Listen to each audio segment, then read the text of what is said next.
Review చివరిలో ఒక్క మాట అయితే ఖచ్చితంగా చెప్పాలనుకుంటున్నాను.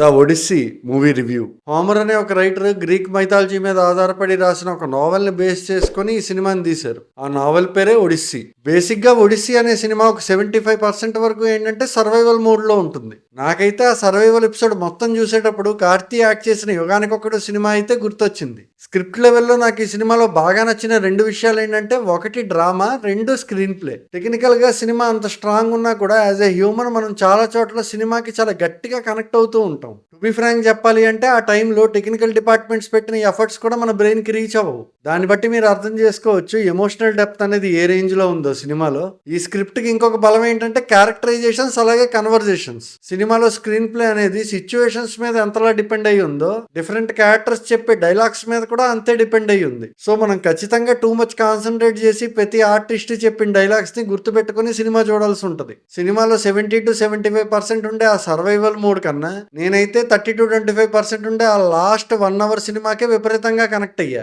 ఇంకా ఈ సినిమాకి నెక్స్ట్ పాజిటివ్ పాయింట్ ఏంటంటే బ్యాక్గ్రౌండ్ స్కోర్. సీన్ చూడాలా లేదంటే బ్యాక్గ్రౌండ్ స్కోర్ మీద కాన్సన్ట్రేట్ చేయాలా అనే కన్ఫ్యూజన్ అయితే క్రియేట్ చేశారు. అంటే బ్యాక్గ్రౌండ్ స్కోర్ ఏ రేంజ్ డెప్త్ లో ఉంది అనే దానికి ఒక ఎగ్జాంపుల్ అయితే చెప్తా. సపోజ్ ఒక సీక్వెన్స్ లో ఇద్దరు మనుషులు మాట్లాడుకునేటప్పుడు వెనకాతల దూరంగా మంట మండుతూ ఉంటది. ఆ ఫైర్ సౌండ్ కూడా మన చెవులకి చాలా క్లియర్ గా వినిపిస్తుంది. అంటే ఒక పక్క Christopher Nolan writing and direction లో పీక్ లెవెల్లో వెళ్తుంటాడు. ఆ పీక్ లెవెల్ స్టోరీ టెల్లింగ్ కి music director peak level background score అయితే ఇచ్చారు. మరి ఆ రేంజ్ లో వాళ్ళు ఉన్నప్పుడు మేమెందుకు తగ్గాలి అని యాక్టర్స్ కూడా పెర్ఫార్మెన్స్ అదే రేంజ్ లో చేశారు. అంటే మన తెలుగులో దృశ్య కావ్యం అని చెప్పి ఒక పదం వాడుతుంటారు కదా, ఈ సినిమాకి ఆ పదం అయితే యాప్ట్ గా అనిపించింది. ఇంకా ఈ సినిమాకి నెక్స్ట్ పాజిటివ్ పాయింట్ ఏంటంటే సినిమాటోగ్రఫీ, అలాగే కలర్ గ్రేడింగ్. అంటే ఆ మహాకావ్యాన్ని దృశ్యంగా రూపొందించడంలో సినిమాటోగ్రఫీ అయితే చాలా ముఖ్యమైన పాత్ర పోషించింది. స్క్రీన్ మీద లాంగ్ షాట్స్ అయినా క్లోజ్అప్ షాట్స్ అయినా కూడా యాక్టర్స్ వాళ్ళ ఫేసెస్ కన్నా ఆ వెనకాతల ఉన్న బ్యాక్గ్రౌండే ఎక్కువగా కనిపిస్తుంటది. అండ్ అంత పెద్ద పెద్ద ఏరియాస్ లేదంటే లొకేషన్స్ చూసినప్పుడు